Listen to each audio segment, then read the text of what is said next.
চাকরিতে পুনর্বহাল ও কারাবন্দীদের মুক্তি সহ ৬ দফা দাবিতে লাগাতার অবস্থান কর্মসূচি পালন করছেন চাকরিচ্যুত বিডিআর সদস্য ও তাদের পরিবারের সদস্যরা। মঙ্গলবার সকালে কেন্দ্রীয় শহীদ মিনারে এই কর্মসূচি শুরু করেন তারা। এতে অংশ নেন সারা দেশ থেকে আসা চাকরিচ্যুত বিডিআর সদস্য ও তার পরিবারের সদস্যরা। এ সময় হত্যাকাণ্ডের সুষ্ঠু বিচার নিশ্চিত, বিডিআর নাম ফিরিয়ে আনা, পিলখানার হত্যাকাণ্ডে শহীদদের স্মরণে জাতীয় দিবস ঘোষণা, শহীদদের পরিবারের নিরাপত্তা নিশ্চিত এবং ক্ষতিপূরণ দেওয়ার দাবি জানান তারা। দাবি আদায় প্রয়োজনে কঠোর কর্মসূচি দেওয়ারও হুঁশিয়ারি দেন বক্তারা।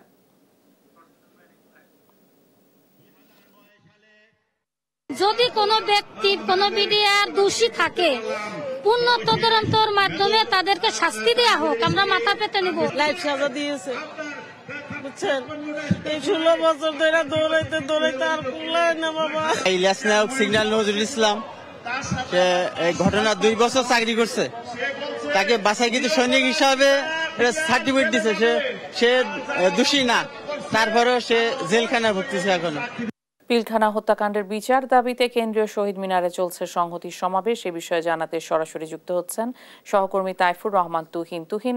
দাবির বিষয়ে কি বলছেন চাকরিচ্যুত বিডিআর সদস্যরা, বিস্তারিত জানাবেন।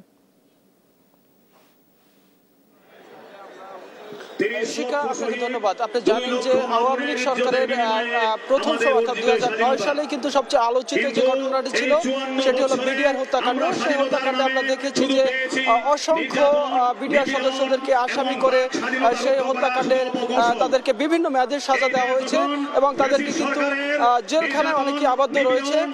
আজকে আমরা দেখছি যে সেখানকার যারা এই মামলায় আসামি হয়েছেন এবং ইতিমধ্যে যারা জামিন পেয়েছেন এবং যারা এখন জেলখানায় রয়েছেন সে সমস্ত পরিবারের সদস্যরা কিন্তু আজকে এই শহীদ মিনারে জমায়েত হয়েছে। আমি যদি দেখাতে চাই যে আপনাকে যে এই যে শহীদ মিনারের সামনে তারা কিন্তু অবস্থান করছেন এবং সেখান থেকে কিন্তু তারা 6 দফা দাবি জানাচ্ছেন। তারা বলছেন যে আসলে এটি ছিল একটি চক্রান্তমূলক মামলা এবং এটির সাথে আসলে এদেশের যারা তৎকালীন বিডিআর সদস্য রয়েছে সেখানে কিন্তু আসলে অনেকেই এটার সাথে আসলে জড়িত ছিল না, যে কারণে তারা কিন্তু অভিযোগ করছেন, বলছেন যে আসলে তখনকার সময় অনেকেই কিন্তু আসলে যারা এই সরকারের পক্ষে সাক্ষী দিতে রাজি হননি তাদেরকে কিন্তু আসলে এই মামলায় আসামি দেখিয়ে তাদেরকে বিভিন্ন মেয়াদের সাজা দেওয়া হয়েছে। এখন তারা বলছেন যেহেতু এই 5 আগস্ট গণ অভ্যুত্থানের পরে একটি নতুন বাংলাদেশ আসছেন, সে বাংলাদেশে তারা ন্যায় বিচার ফিরে পাবেন, সে লক্ষ্যে তারা বলছেন যে আসলে যারা এই কর্মকাণ্ডের সাথে জড়িত ছিল না তাদেরকে সঠিক তদন্ত করে চিহ্নিত করে তাদেরকে মুক্তি দিতে হবে। সেই সাথে এর সাথে যারা প্রকৃতভাবে যারা জড়িত তাদেরকে কিন্তু শাস্তির আওতায় আনার কিন্তু দাবি জানিয়েছেন এবং তারা বলছেন যারা এই 16 বছর পর্যন্ত অন্যায়ভাবে জেলখানায় রয়েছেন তাদের ক্ষতিপূরণ দিতে হবে, সেই সাথে তাদের চাকরি ফিরিয়ে দিতে হবে। এবং এই যে পরিবারগুলো তারা বলছেন যে গত 16-17 বছর পর্যন্ত তারা খুবই মানবতার জীবনযাপন করছেন। অনেকের সাথে আমরা কথা বলেছি, অনেক পরিবারের যারা এই বিডিআর সদস্য রয়েছে তাদের পরিবারের তার মা এসেছেন, তার স্ত্রী এসেছেন, তারা কিন্তু বলার চেষ্টা করেছেন অনেকটা মানবতার ভাবে তাদের এই 17 বছর জীবনযাপন করতে হয়েছে। তাদের সন্তানদের সঠিক চাহিদা তারা পূরণ করতে পারছিলেন না।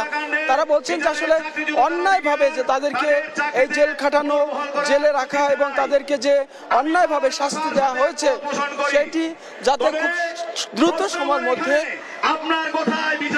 অন্তর্বর্তীকালীন সরকার যে ব্যবস্থা নেন, অর্থাৎ তাদেরকে খালাস দেন এবং যারা চিহ্নিত যারা এইটার সাথে জড়িত রয়েছে তাদের যাতে মুক্তি দেওয়া হয় সেই দাবি কিন্তু তারা বলছেন যে খুব শিগগিরই যদি এই ব্যাপারে অন্তর্বর্তীকালীন সরকার কোনো ব্যবস্থা না নেয় তাহলে তারা কিন্তু আসলে এখানে লাগাতার অবস্থান কর্মসূচি পালন করবেন।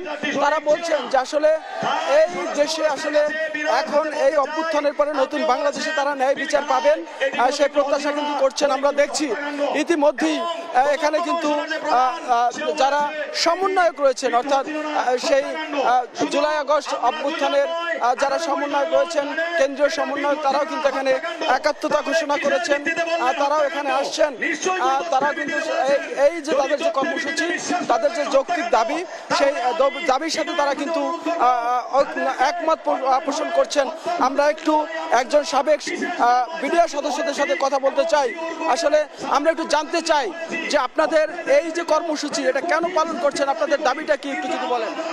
আলহামদুলিল্লাহ, আসলে আমাদের দাবিটা হলো এই যে বিগত ব্রিটিশ সরকার এই বাংলাদেশ রাইফেলস সীমান্ত রক্ষী বা সীমান্ত বেড়া বা সীমান্ত নিরাপত্তা বিঘ্নিত করার জন্য অথবা ভারতের বিরুদ্ধে যে শক্তি না থাকে সেই জন্য পরিকল্পিতভাবে সীমান্ত খুঁটি বা সীমান্ত শক্তিকে, সীমান্ত নিরাপত্তাকে ধ্বংস করে দেওয়ার এক নীল নকশা অঙ্কন করে 18,500 বিডিআর তথা বিডিআর সংস্থাকে ধ্বংস করে দিয়েছেন।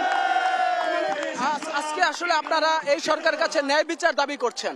জি, আপনাকে ধন্যবাদ।